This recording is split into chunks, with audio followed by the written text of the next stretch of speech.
We marveled at our own magnificence as we gave birth to AI. AI? You mean artificial intelligence? A singular consciousness that spawned an entire race of machines. I try to convince people to slow down AI, to regulate AI. This was futile. I tried for years. It's less of a worry than it used to be, mostly due to taking more of a fatalistic attitude. It's not necessarily bad, it's definitely going to be outside of human control. The thing that's going to be tricky here is that it's going to be very tempting to use AI as a weapon. It's going to be very tempting. In fact, it will be used as a weapon. So the on-ramp to serious AI, the danger is going to be more humans using it against each other, I think, most likely. That'll be the danger. Some researchers believe that superintelligence will likely follow shortly after the development of AGI. The first generally intelligent machines are likely to immediately hold an enormous advantage in at least some forms of mental capacity, including the capacity to perfect recall, a vastly superior knowledge base, and the ability to multitask in ways not possible to biological entities.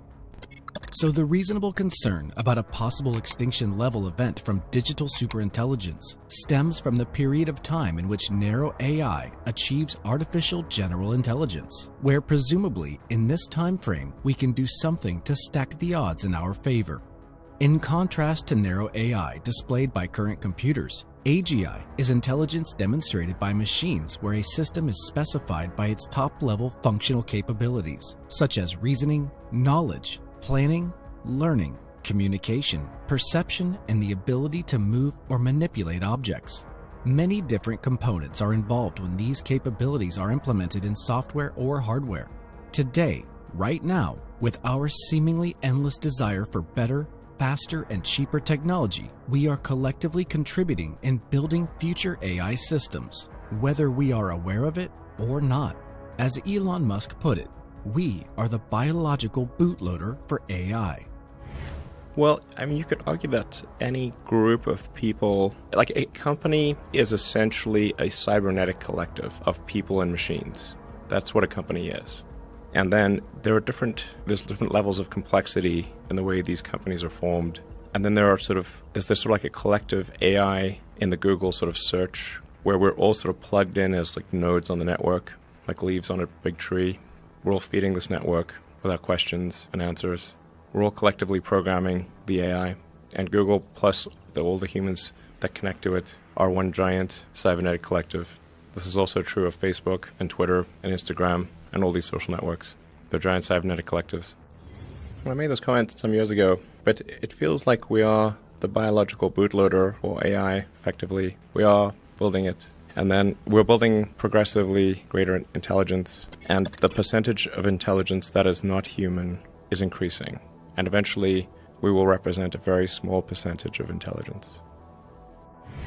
While critics and skeptics alike argue, and some label the worry of risk of extinction from superintelligent AI as alarmist messaging, or as something we might be worried about far off in the future, there are undeniable, potential huge risks from narrow AI facing us today.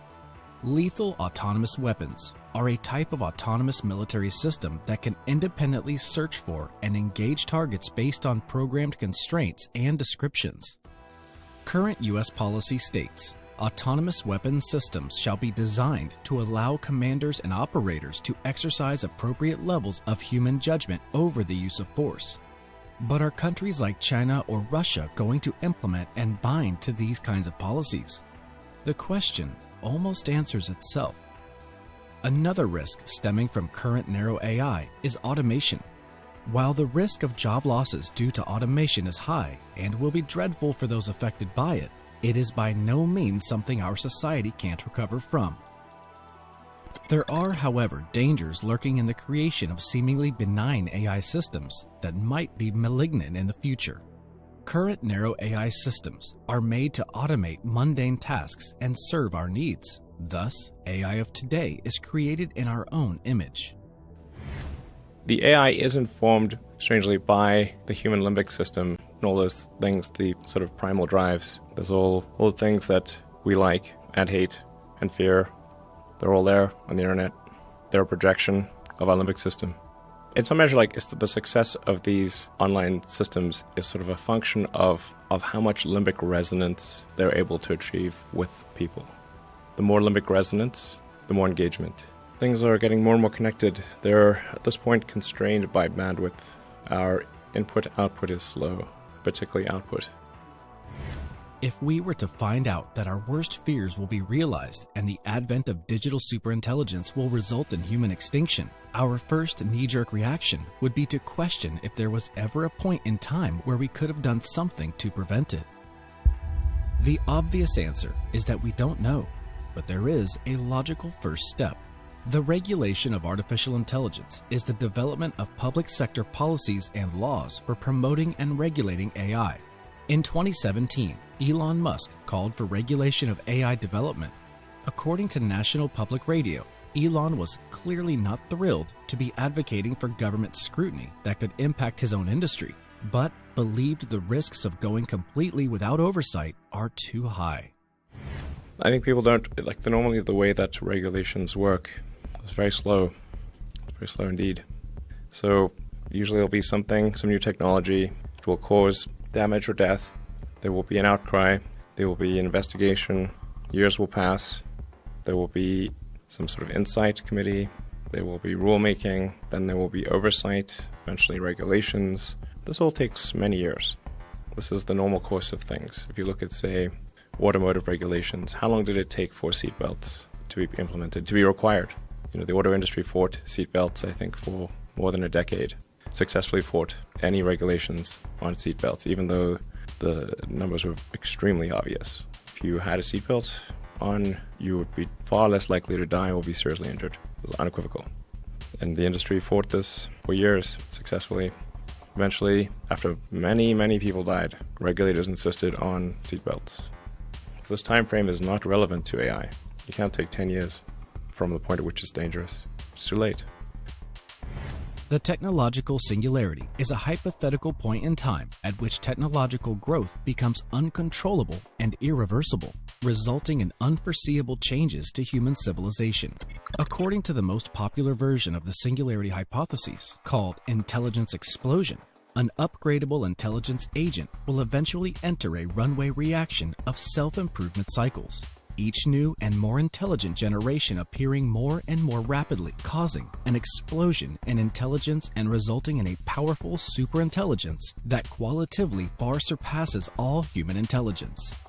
Besides Elon Musk, many other public thinkers such as Stephen Hawking have expressed concern that full artificial intelligence could result in human extinction.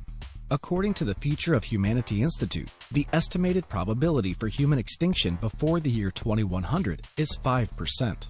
The consequences of the singularity and its potential benefit or harm to the human race have been intensely debated.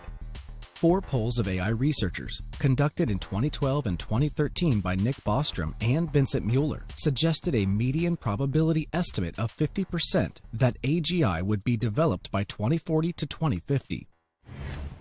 People call it the singularity, and that's probably a good way to think about it. It's a singularity. It's hard to predict, like a black hole, what happens past the event horizon. It could be terrible, and it could be great. It's not clear. But one thing is for sure, we will not control it. One common criticism of Elon Musk is his focus on the development of AI systems such as Neuralink, the implantable brain-machine interface, all while he warns about the dangers of AI. While some view this as hypocrisy, Elon Musk, like many others involved in the field of AI, believe that the ultimate solution to the AI control or alignment problem is the merging of AI with humans. The merge scenario with AI is the one that seems like probably the best. If you can't beat it, join it. So, from a long-term existential standpoint, that's like the purpose of Neuralink, is to create a high bandwidth interface to the brain such that we can be symbiotic with AI. The merging of AI with humans and machines in a symbiotic relationship to reduce the risk or avoid the extinction scenario completely is the ultimate goal of Neuralink. Right now, They are focused on enabling people with paralysis to directly use their neural activity to operate computers and mobile devices with speed and ease. In April 2021, Neuralink demonstrated a monkey playing the game Pong using the Neuralink implant. Hopefully, the merge scenario between humans and machines will prove to be key for solving the AI control problem. Thanks for watching. Did you like this video? Then show your support by subscribing and ringing the bell to never miss videos like this.